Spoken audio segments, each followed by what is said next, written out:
Have you ever sold because RSI was above 70 or bought because it was below 30 and then the market went the opposite way? You're not unlucky. You're making the most common RSI mistake that ruins most scalpers. In this video, I show you one simple correction that completely changes how RSI should be used for scalping. By the end, you'll know when to trust RSI, when to ignore it, and how professional scalpers use it without any other indicators. So stay with me until the end. Why most scalpers lose with RSI? When RSI enters the overbought zone above 70, most beginner scalpers think, oh, the price is overbought. It might drop any moment. So since I'm scalping and speed matters, I should sell quickly.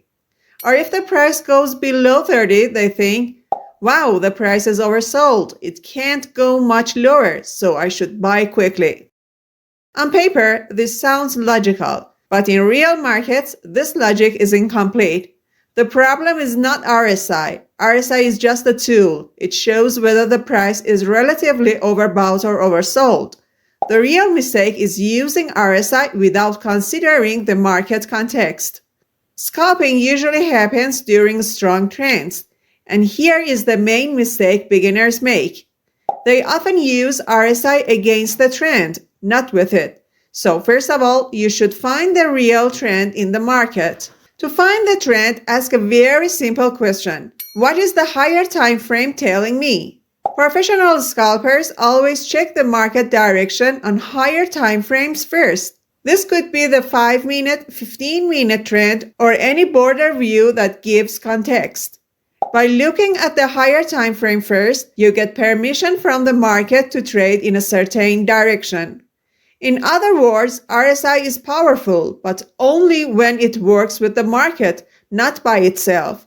Without checking the higher time frame first, the market will punish that. Trade entry rules. Here are the steps you should follow. First, choose a higher time frame. If you are using the 1-minute chart for entering a scalp trade, look at the 5-minute chart as your higher time frame. If you are using the 5-minute chart for your entering, use the 15-minute chart as the higher time frame. On the higher time frame, look at the RSI. If RSI is above 50, this tells you the market is bullish. This does not mean you jump into a trade immediately. It simply tells you if you are going to trade, only take buy trades.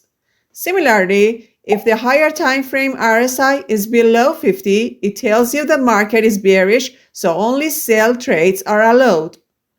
Now switch back to your scalping chart, the 1-minute or 5-minute charts. Here RSI is only used to time your entry, not to decide direction. You wait for a pullback on the lower time frame RSI. For example, in a bullish market, RSI may dip toward 30 and then start turning up. This is your moment to enter a buy trade aligned with the higher time frame trend. In a bearish market, it's the opposite. You only wait for RSI to go just above 70 and then cross back down. This is your entry time. So, in summary, the higher time frame RSI is your guide, your permission to trade. The lower time frame RSI is your tool, your timing device. When you combine them like this, RSI becomes a powerful and reliable tool, not a confusing signal that makes you wonder why it does not work. Before we continue, if you are finding these tips helpful, go ahead and hit the like button. It really helps me make more content for you. Real market examples. Buy setup. For better understanding, let's look at a real buy example. This is a 1-minute chart and we want to scalp on it.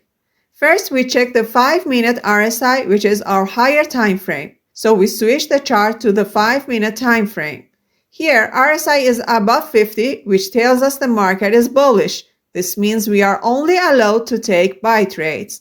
Now we switch back to the 1-minute chart for our entry. Here, the price has pulled back slightly and the 1-minute RSI dips toward 30. We wait patiently, and as soon as the 1-minute RSI crosses up the 30 level, this is our signal to enter a buy trade. Set the stop loss at the recent swing low and set the take profit at twice the distance of the stop loss. As you can see, the price goes up and hits our target. Notice how we did not buy just because RSI was low. We only entered after confirming that the higher time frame trend was bullish. This alignment makes the trade much safer and increases our chances of success.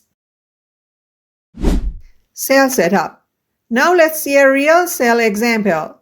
This is a 5-minute chart which we want to scalp on it. First, we check the 15-minute RSI as our higher time frame filter. Here, the 15-minute RSI is below 50, showing that the market is bearish. This tells us we are only allowed to take sell trades. Now we switch to the 5-minute chart. The price moves up slightly and the 5-minute RSI goes just above 70. We wait, and when RSI starts turning back down and crosses back below 70, this is our signal to enter a sell trade. We set the stop loss at the recent swing high and the take profit at twice the distance of the stop loss.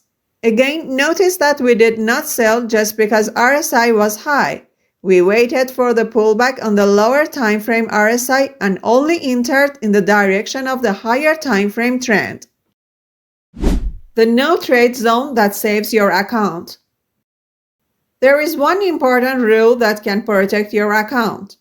If the higher time frame RSI is moving around 50, going slightly above and then slightly below, this means the market has no clear direction. In other words, the market is sideways or indecisive. This is called a no trade zone. Most beginner scalpers lose money here because they feel they must trade. They enter trades without a trend and often get stopped out quickly. Professional scalpers do the opposite. They know no direction equals no trade. They wait patiently and only trade when the market gives a clear trend. By respecting the no trade zone, you reduce unnecessary losses and increase the chance that every trade you take is a high probability trade. Okay, that's it for today's lesson. But take one piece of advice from me and take it very seriously. Whatever trading system you choose, practice on a demo account first for a while and only then use a real account. If this lesson helped you understand RSI more clearly, there are more videos on this channel where we refine RSI step by step. So subscribe to stay updated and keep learning. And if you are serious about scalping, I strongly recommend watching my Scalping Strategies playlist. There are very useful tips and complete setups in that playlist. I'll put it on the screen now so you can easily click and watch the full playlist. If you have any questions or a topic you'd like me to make a tutorial video about, let me know in the comments. Thanks for liking the video and I'll see you in the next one.